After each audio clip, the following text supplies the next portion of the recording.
Hello,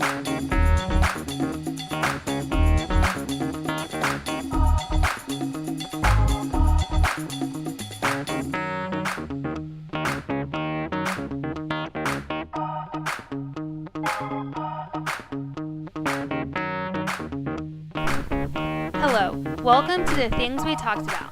Today we will be discussing a specific chapter from Tim O'Brien's hit novel, The Things We Carried, in the Field. My name is Anne, and I will be here for only a short while. I have an orchestra to conduct. And my name is Saskia, and unlike my co-host here, I'll be here all day, because it's in my contract.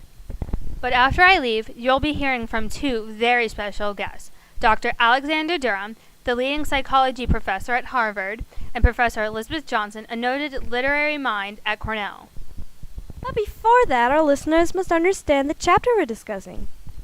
In the Field recounts the events of a stormy night for an American squad stationed in Vietnam. Whilst camping, the platoon is attacked. It rains heavily, and they realize that they've camped in the nearby village's sewer field.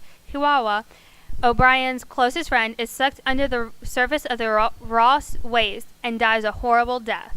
The rest of the chapter focuses on the remaining men and their desperate search for their friend's body. An important element of the chapter is the apparent exaggeration of the events that occur. Earlier in the novel, O'Brien talks about what we see as true isn't always true.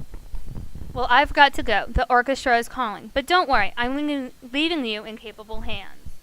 And I'd like to welcome Dr. Alexandra Durham. Good afternoon, Dr. Durham. Thank you, Saskia. I'm glad I could be here this afternoon. We're glad you could be here too. So, Doctor, today we're talking about why O'Brien blatantly exaggerates the events in the chapter In the Field.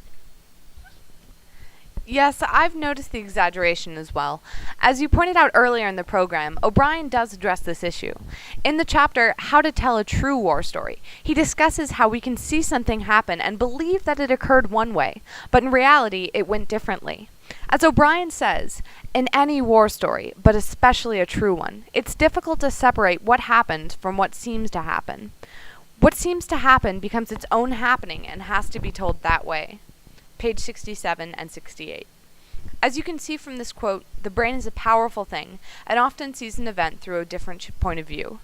Past experiences and personal values can also have an effect on how you view something. So, Doctor, you're saying that this exaggeration was done subconsciously by the author because that is how he viewed these events when he was there. So, how can we, the readers, tell what is the truth and what is imagined? Yes, this exaggeration was done subconsciously by O'Brien, but in this case, being able to discern between fact and fiction isn't necessarily important, because the exaggeration is how O'Brien experienced the events that occurred in the chapter, and it helps to convey the anger, fear, desperation, and guilt felt by the soldiers that wouldn't normally be felt by just a passing reader. So basically what you're saying is the typical reader can't hope to understand the horrors of the Vietnam War. So O'Brien subconsciously makes heinous exaggerations. Here to provide us with another point of view is literary professor Elizabeth Johnson. Welcome, Professor. Thank you for having me on the show today, Saskia. Oh, just call me Shakira. No. Anyway, Professor Jonas. It's Johnson? No. Moving on. You're here to provide an expert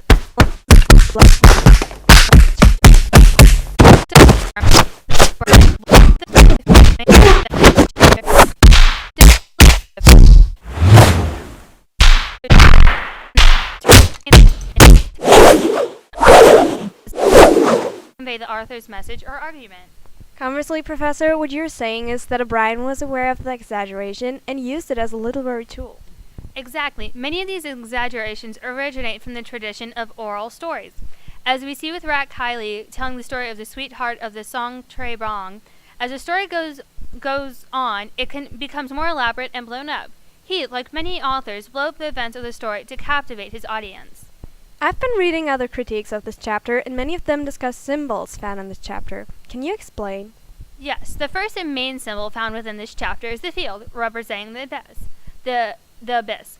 The field is the physical embodiment of the abyss because typically when an abyss is present, characters will descend into it. They then either emerge, change, or never come back. In the case of the book, the men who survive are changed while Kiowa never truly comes back.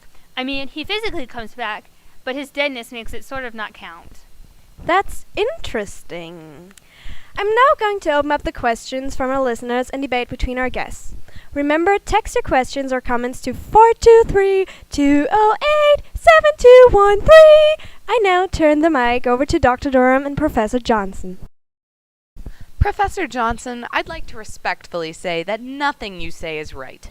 Your argument has the consistency of the field the men had to trudge through. O'Brien used the books as a tool for closure. He'd never take such a cold, analytical, archetypal approach. In The Release of Emotion, the gross exaggeration simply happened subconsciously. The sewage field is one of the clearest archetypes of the literary world. I have an extensive essay on the subject. I have it here if you want to read it. Enough talk! Let us engage in the fisticuffs! What? Come at me, bro! I don't get paid enough, but it seems we have a new message from our viewers. You're both as dumb oh my, I don't think I can say that on air. Y'all just gotta get along. You're both right. He's using the archetypes for exaggerations. Well, that is an interesting approach. I'll leave you all with that idea so long, and thanks for listening to this especially eventful episode of The Things We Talked About.